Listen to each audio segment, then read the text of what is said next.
Hello guys, ngayon gagawa tayo ng automatic doorbell.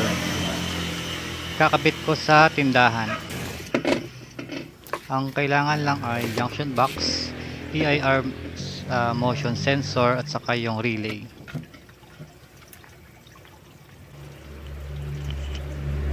Ito yung mga pin ng relay, yung 13, 14, 12 saka 8 yung gagamitin natin.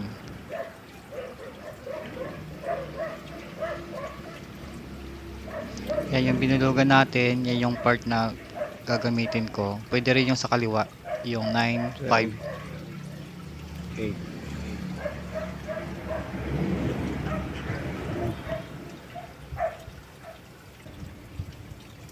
So yan, kinakabit ko na yung kulay blue wire ng PIR sensor doon sa number 14 na pin. Sumunod yung 13, yung kulay yellow.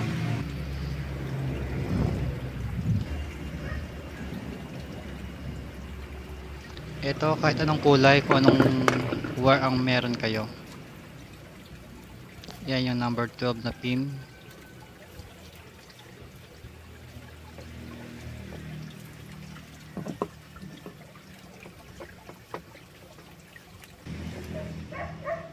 Next naman yung number 8 na pin dun sa taas.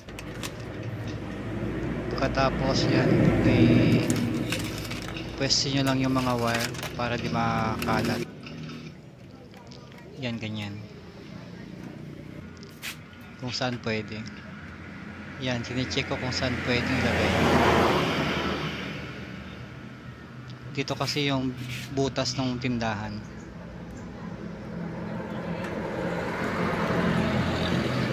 Ito naman, kinakabit ko na yung supply ng PIR sensor, 220 volts.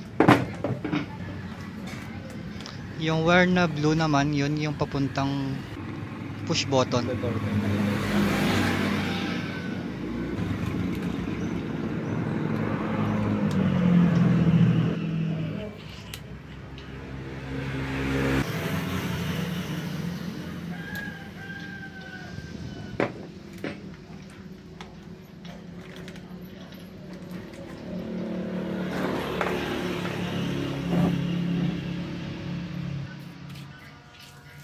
Next naman itong push button setup natin.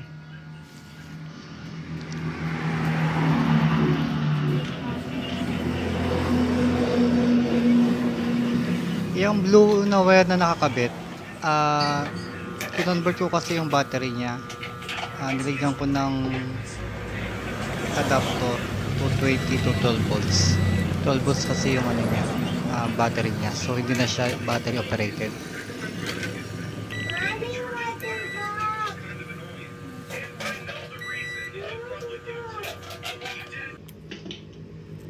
So yun, pakita ko sa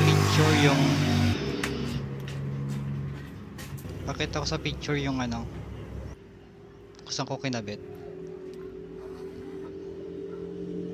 Yan, kahit baliktad yung kulay okay lang, connectivity lang naman ang kailangan dyan. Ito yung sinasabi ko kanina, 12 volts yung battery nya. Ito pala, nagpalit ako ng PIR sensor kasi yung kinabit ko nung una sa gabi lang pala gumagana. Kaya ito kasi meron siyang adjustment, pwedeng all day, pwedeng gabi lang.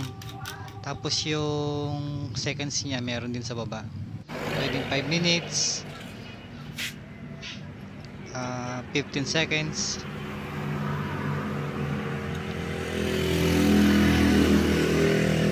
So ito, kinakabit ko lang uli. Ganun lang din nung unang PIR sensor, yung color coding nung wire.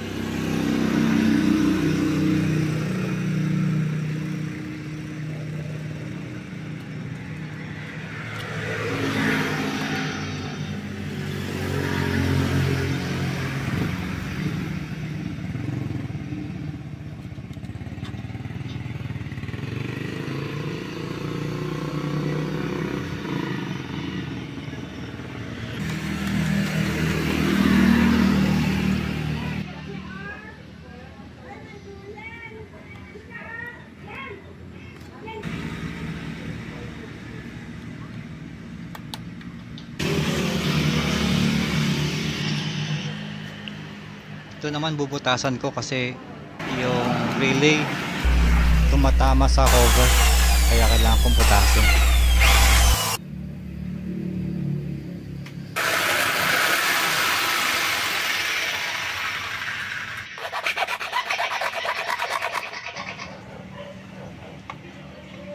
Yun, pasok.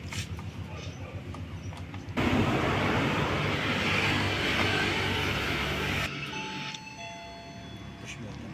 Yun, gumagana na siya.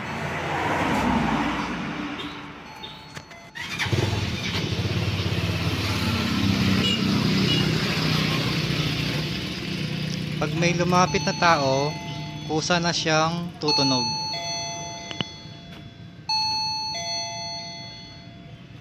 Hindi na siya kailangan pindutin. Pag nawala na yung tao, mamamatay na rin.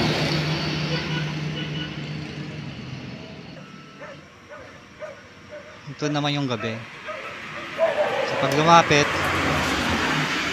yan, pusa na siya. Siya na yung pipindot doon sa button.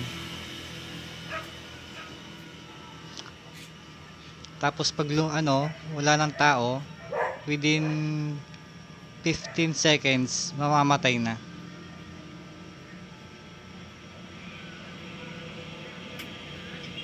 Yun lang.